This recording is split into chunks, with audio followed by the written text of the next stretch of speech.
Angry Anime Fan 2 here again, and to bring you the Bleach chapter 522. And they meet the Zanpakutō creator.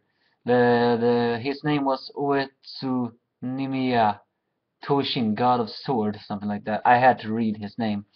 And well, this guy also has a bit of an eccentric personality. How can you describe him? Like a DJ? Like an amateur rapper? No. That like a pimp daddy? I don't know. But Renji lands in his room and he's all suddenly trying to be all fake cool, all that, doing rapping, doing singing, and all saying like yo ho and doing all that, and doing weird poses, and was a high five. Yeah, he's totally nuts. I don't know how I can describe that. Hippie is not really the word I was looking for. I was more looking for party pimp. Anyway, they come into what it looks like his room, and suddenly it's surrounded with sexy chicks.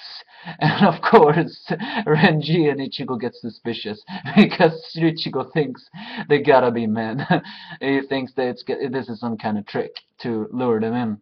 And after that Zanpakutō guy does taunts them with weird not games, I mean poses and all that. Suddenly, another sexy lady. Wait a moment. Now, when I think about it, didn't she look familiar? I think her name was Mera. Well, I'm not sure if she really looked like it, but for a moment there, I actually thought she looked like Haneko Rangiku's Zanpakutō, but it's not her. And like the other girls, she's a little bit flat-chested too.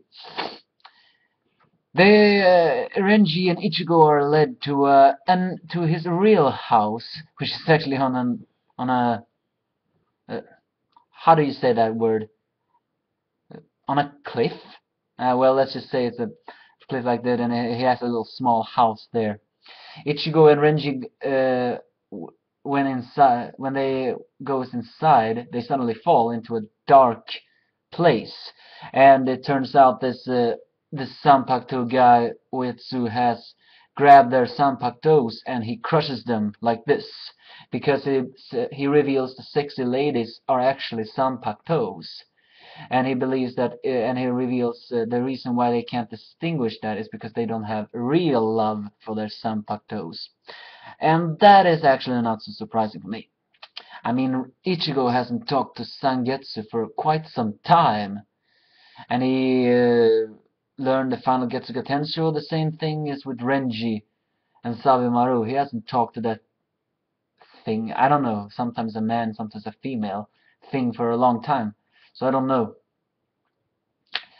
But he reveals he may be able to reforce their blades if they can survive the wrath of the Zanpakutos.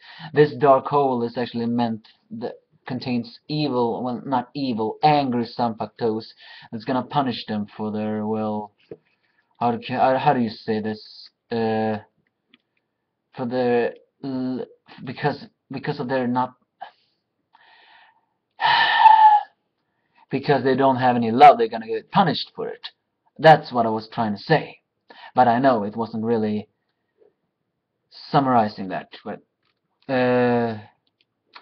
he reveals that's his training. If they get out of alive, he will reforge the blade. Will they get out alive? Well, they are the main characters. They have to, and Ichigo learns fast. So, well, this is actually the third. This is gonna be longer, I think.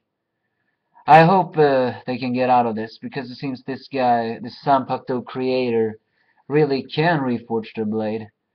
And I hope we can see their Zanpakutō spirits again. It was such a long time. It's basically what this chapter is. So he was actually funny. I can't figure out how to describe him.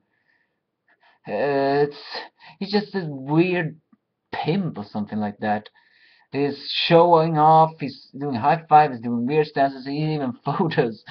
Yeah, and he's also a little bit sadistic with all this thing. It's just as Kiryu said last chapter, he's pretty much an unpredictable man. So that's this chapter. Hope you like it. Happy New Year to you all. We'll see you again soon. Bye.